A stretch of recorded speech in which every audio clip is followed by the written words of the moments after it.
नमस्कार दोस्तों, मैं विद्या छेत्री। आप सभी का मेरे YouTube चैनल हिंदी क्लासेस में स्वागत है। इस चैनल के माध्यम से हम यूजीसी नेट, सेट और स्लेट की तैयारी करते हैं। अगर आप इस चैनल में नए हैं तो चैनल को सब्सक्राइब कर लें और वीडियो पसंद आए तो लाइक और शेयर भी कर दीजिएगा। सब्सक्राइब करने के बाद बेल आइकन को दबाना मत भूलिए, जिससे आपको आने वाली वीडियोज़ की नोटिफिकेशन मिलती रहेगी।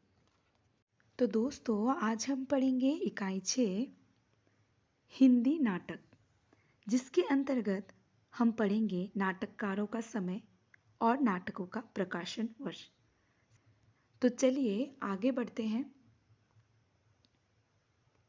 पहले नाटककार हैं भारतेंदु हरिश्चंद्र, जिनका नाटक है अंधेर नगरी, जो 1881 ईस्वी में प्रकाशित हुआ था, जिसमें 6 अंक है। और भारतेंदु हरिश्चंद्र का जन्म हुआ था 1850 ईस्वी में। इसी तरह उनका दूसरा नाटक जो सिलेबस में लगा है वह है भारत दुर्दशा, जो 1880 ईस्वी को प्रकाशित हुआ था और इसमें भी 6 अंक है। इसी तरह अगले नाटककार हैं जयशंकर प्रसाद, जिनका जन्म हुआ था 1889 ईस्वी में। इनका जो नाटक पढ़ना है वह है चंद्रगुप्त, जो 1931 ईस्वी में प्रकाशित हुआ था, जिसमें 4 अंक हैं। दूसरा है स्कंदगुप्त, जो 1928 ईस्वी को प्रकाशित हुआ था, जिसमें 5 अंक हैं। तीसरा है ध्रुव स्वामिनी, जो 1933 ईस्वी में प्रकाशित हुआ था, जिसमें 3 अंक हैं। जयशंकर प्रसाद के नाटकों का क्रम अक्सर परीक्षाओं में पूछा जाता है। तो आगे बढ़ते हैं। अगले नाटककार हैं लक्ष्मी नारायण मिश्र, जिनका जन्म हुआ था 1903 ईस्वी में। जिनका नाटक पाठ्यक्रम में लगा है वह है सिंदूर की होली, जो 1934 ईस्वी को प्रकाशित हुआ था और इसके 3 अंक हैं। मोहन राकेश, जिनका जन्म हुआ था 1925 ईस्वी में। इनका जो नाटक पाठ्यक्रम में लगा है वह है आषाढ़ का एक दिन, जो 1958 को प्रकाशित हुआ था, इसमें 3 अंक है। इसी तरह उनका दूसरा नाटक है आधे अधूरे, जो 1969 ईस्वी को प्रकाशित हुआ था, जिसके 2 भाग हैं, पूर्वार्ध और उत्तरार्ध। इसी तरह अगले नाटककार हैं धर्मवीर भारती, जिनका जन्म हुआ था 1926 ईस्वी में। पाठ्यक्रम में इनका जो नाटक लगा है वह है अंधा युग, जिसका प्रकाशन वर्ष है 1954 ईस्वी, जिसमें 5 अंक है। यह एक गीति नाट्य है। तो इसी तरह आगे बढ़ते हैं। अगले जो नाटककार हैं वे हैं हबीब तनवीर, जिनका जन्म हुआ था 1929 ईस्वी को। इनका जो नाटक सिलेबस में लगा है वह है आगरा बाजार, जो 1954 ईस्वी को प्रकाशित हुआ था, इसमें 2 अंक है।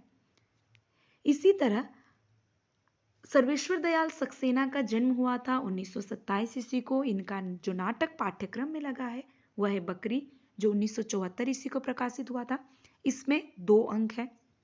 इसी तरह उपेंद्रनाथ अश्क, जिनका जन्म हुआ था 1910 ईस्वी को।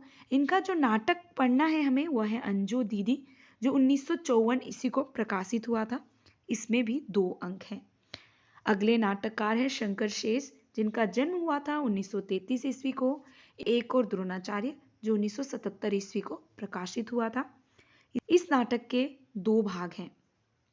अगला जो नाटक सिलेबस में लगा है वह है मनु भंडारी का। मनु भंडारी का जन्म हुआ था 1931 ईस्वी को। उनका जो नाटक हमें पढ़ना है वह है महाभोज, जो 1982 ईस्वी को प्रकाशित हुआ था। इस नाटक में 11 दृश्य हैं। यह नाटक मनु भंडारी के उपन्यास महाभोज का ही नाट्य रूपांतर है। महाभोज उपन्यास रूप में 1979 ईस्वी को प्रकाशित हुआ था, तो वहीं इसी नाम से 1982 ईस्वी को इसका नाट्य रूपांतरण स्वयं मनु भंडारी ने ही किया। इस प्रकार हमारे यूजीसी नेट, सेट और स्लेट के पाठ्यक्रम में कुल 10 नाटककारों के 14 नाटक लगे हैं। तो दोस्तों, आप यह सोच रहे होंगे कि यूजीसी नेट, सेट और स्लेट के पाठ्यक्रम में लगे जितने भी रचनाकार और रचनाएं हैं उनका समय और प्रकाशन वर्ष जानने के क्या फायदे हैं, या फिर मैं इस पर वीडियोस क्यों बना रही हूँ। तो आप में से कईयों को यह ज्ञात होगा कि इन परीक्षाओं में क्रम वाले प्रश्न जो है अक्सर पूछे जाते हैं, जिसमें रचनाकारों का और रचनाओं का भी क्रम पूछा जाता है, और साथ ही मिलान वाले कई प्रश्न रचनाकार और रचनाओं से ही पूछे जाते हैं। हमें पहले यह जान लेना है कि अगर इन परीक्षाओं में आए प्रश्नों को और पाठ्यक्रम को हम सही से देखें तो परीक्षा में 3 से 4% प्रश्न इन्हीं में से पूछे जाते हैं। इसीलिए पाठ्यक्रम को बारीकी से देखना और पढ़ना भी परीक्षा की दृष्टि से अति आवश्यक है। तो दोस्तों, आज के लिए बस इतना ही। आगे और नए नए वीडियो पाने के लिए चैनल से जुड़े रहिए। फिर कल अगली वीडियो के साथ आपसे फिर मुलाकात होगी। धन्यवाद।